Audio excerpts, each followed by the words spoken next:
burnout spot. Let's see what this Mach 1 Mustang can do.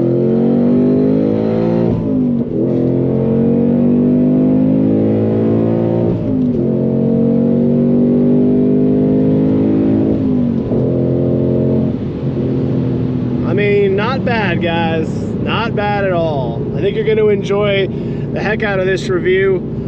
Let's get into it.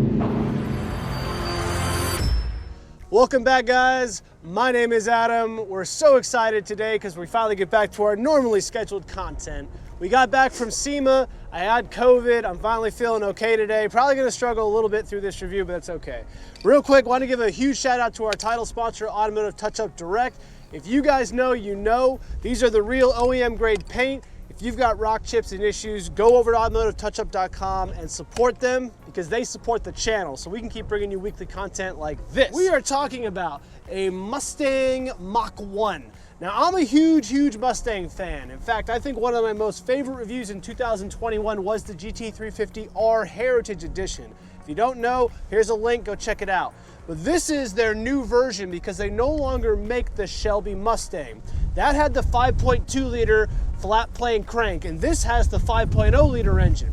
Makes 480 horsepower and about 460 foot-pounds of torque. Now, this is a really good addition of this car because it's affordable.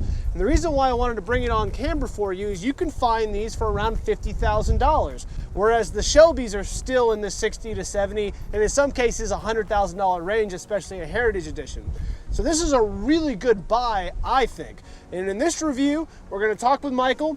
We're gonna get his opinion about the car. You know, he takes it to the track. That's actually where we met. We're gonna take it on a point of view drive. And hopefully, if you're looking to buy one of these cars, this review helps you. So let's get into this, guys. And we really appreciate you watching. If you like this content, share it with friends and family and subscribe because we do this every single week.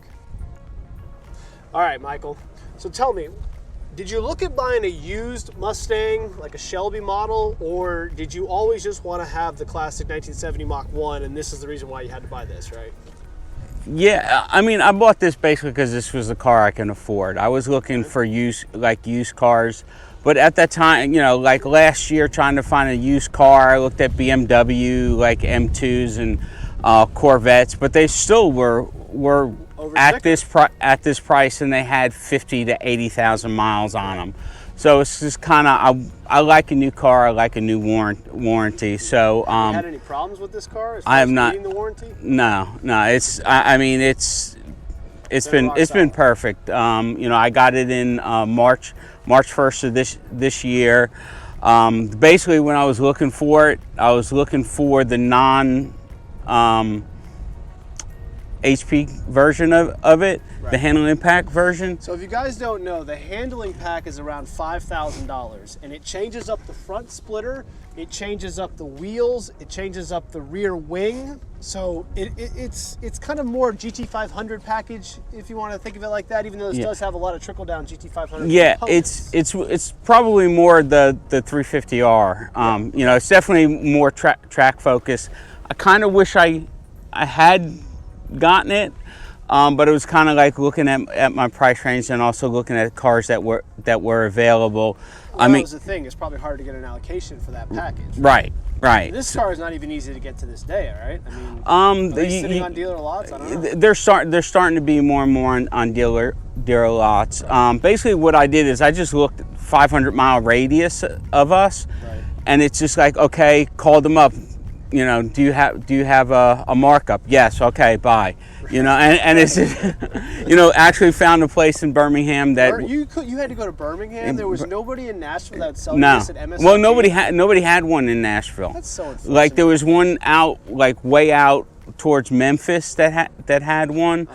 But most people wanted anywhere from $5,000 to $15,000 markup on it, and it's just like I definitely wasn't going to do that. Now you can get a 10-speed in this, right? Yes, you can. So this has the 6-speed. Yeah. Thank you, sir. Let me just shake your hand for all the car enthusiasts of the world, right? Yeah. Thank you for. And actually, I wanted the 10-speed. I wanted the 10-speed. I wanted it because I hadn't driven a manual car in like 25 years. Oh, well, I'm glad that you went back to your roots and learn how to drive a spec. And the biggest thing is, like, my wife won't even touch this car. She won't learn to drive it. So that's got its pluses and minuses. Oh, great. But I love the manual. I do. It's fun to drive.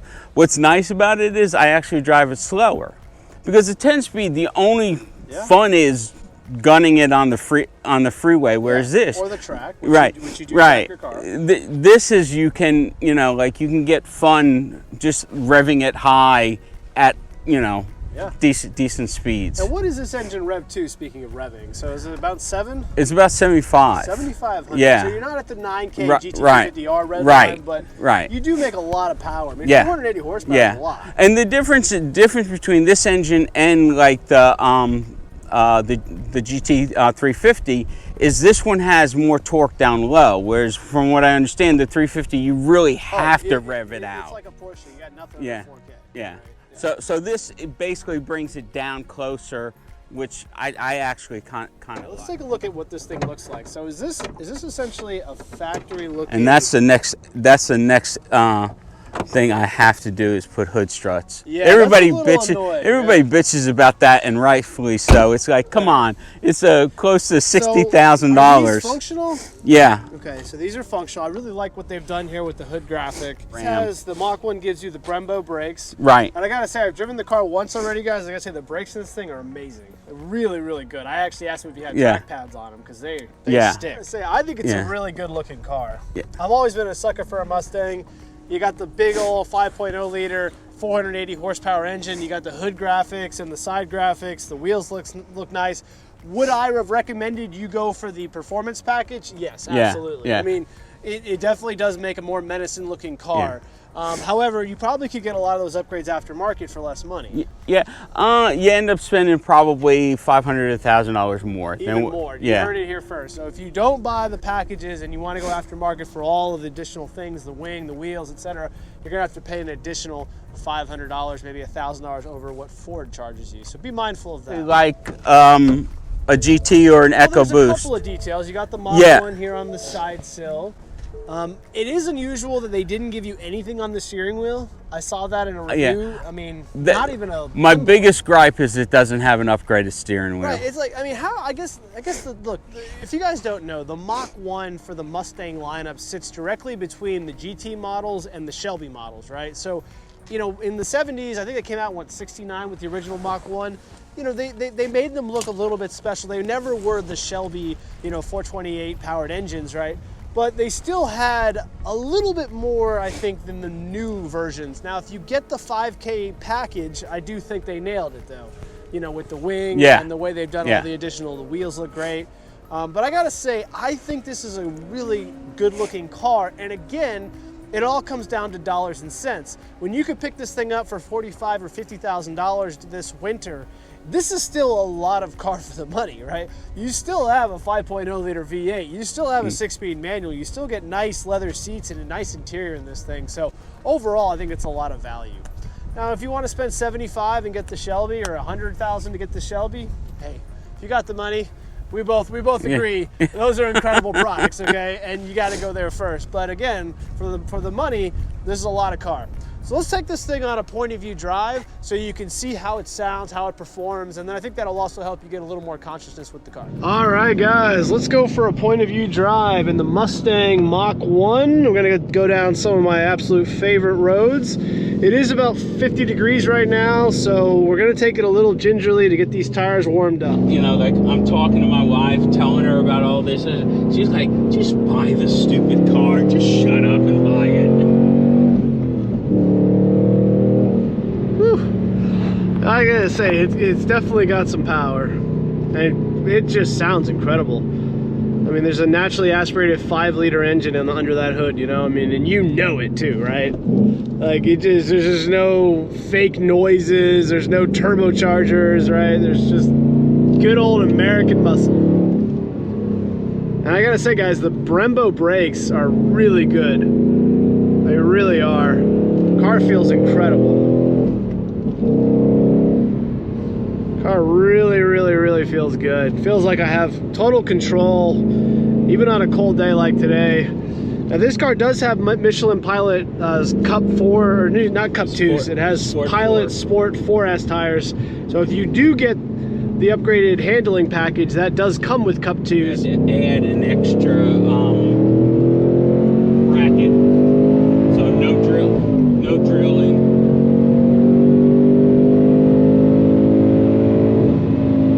Well, I tell you, to get up to the max RPM, I mean, you really got to rev it out. Yeah.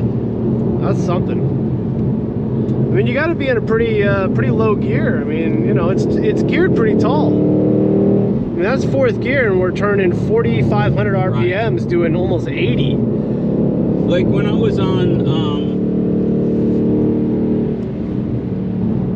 Nashville Super Speedway, I don't think I'm trying to think if I ever got out of 4th gear. I don't think I doubt you did. And I got I got up to like 125 miles. Yeah, I mean, we were doing 116 there with another 1,000K to go. So pretty much, guys, if you want to run this car out, I mean, you're going to need to be in like, you're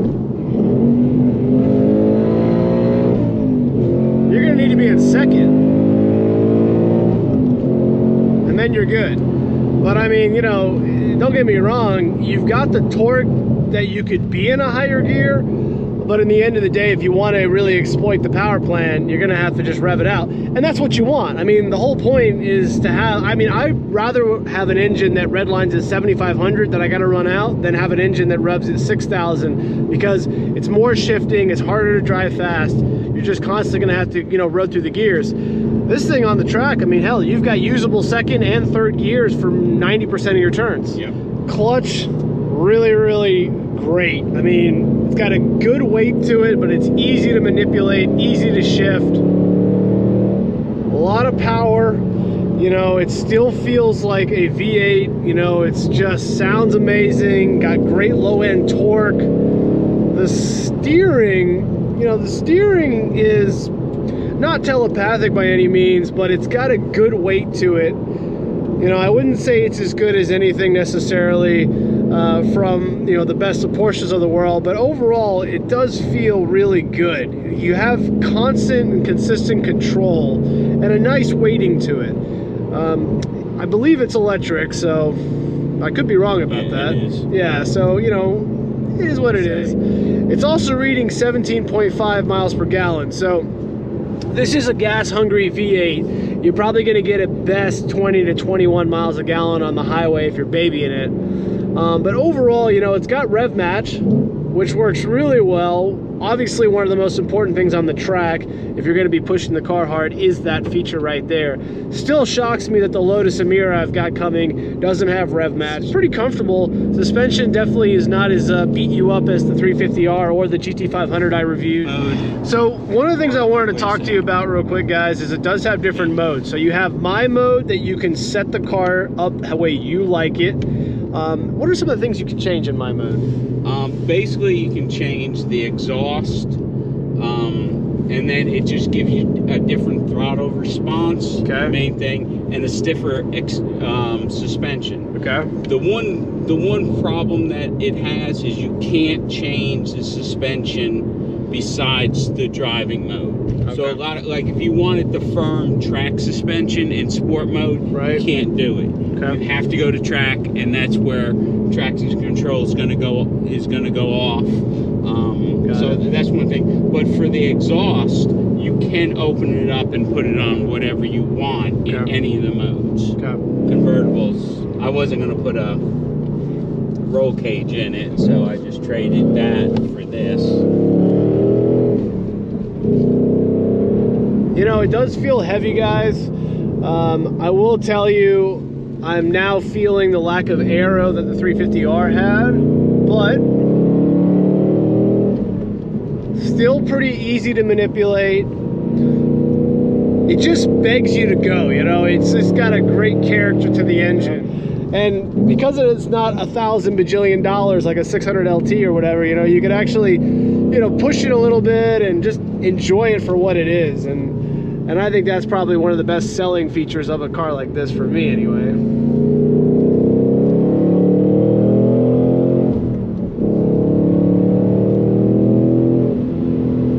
I mean, it's got performance, guys. I mean, we're not going slow. right? I mean, it feels good. I mean, it sounds good. It feels good. It does sound good. God, that valved exhaust, very, very, very loud, but not like too much. Yeah. Just right at that limit of like, okay, you know, your neighbors hate you. I am feeling a shaking through the steering wheel. Is that the system trying to keep me on the lane? Oh yeah, if you want to turn off the lane thing, Yeah, that's a little annoying. The turn signal, the top, push it in, Okay, and it'll turn it off. I will tell you guys, you know, if you really want to like exploit the car, you're gonna probably want to get the 10-speed. You know, with the manual, it still feels like a big honking V8, right? The weight shifts a lot when you shift. So if you really want to have something that is just faster on a track A to B, the 10-speed is just frankly easier to drive. But there's something about the experience that this Tremec 6-speed, I mean, it is a lot of fun. I'm not saying it's the world's best 6-speed that I've reviewed, but it feels really good, guys. I gotta say, it's just fun to throw. You know, it's got great engagement, great, easy to you know, manipulate clutch. But it does feel like a heavy car. I mean, it feels like a Mustang, right? I mean, yes, you have all of the performance and all of the power, but you also have a lot of the weight.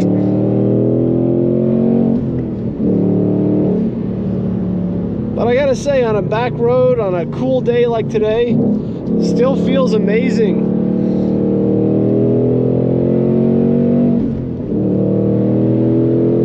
mean, it feels fun. What can I say?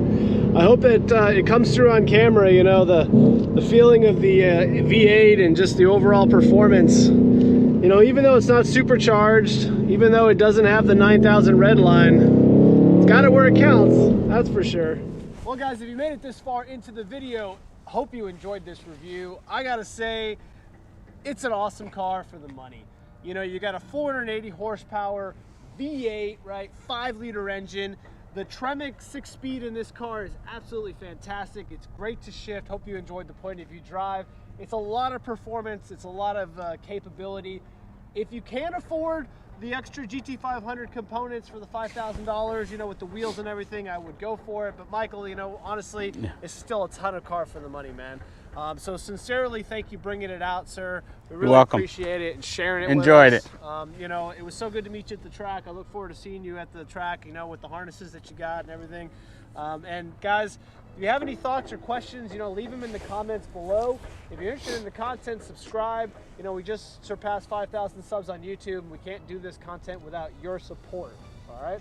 Hope you enjoyed it. Hope you enjoyed the drone flyaway. It's the next shot, and we're gonna call this one a day. It's about 42 degrees. I'm gonna get these guys something to eat as I'm cold, and that's it for us today, guys. I'll see you later.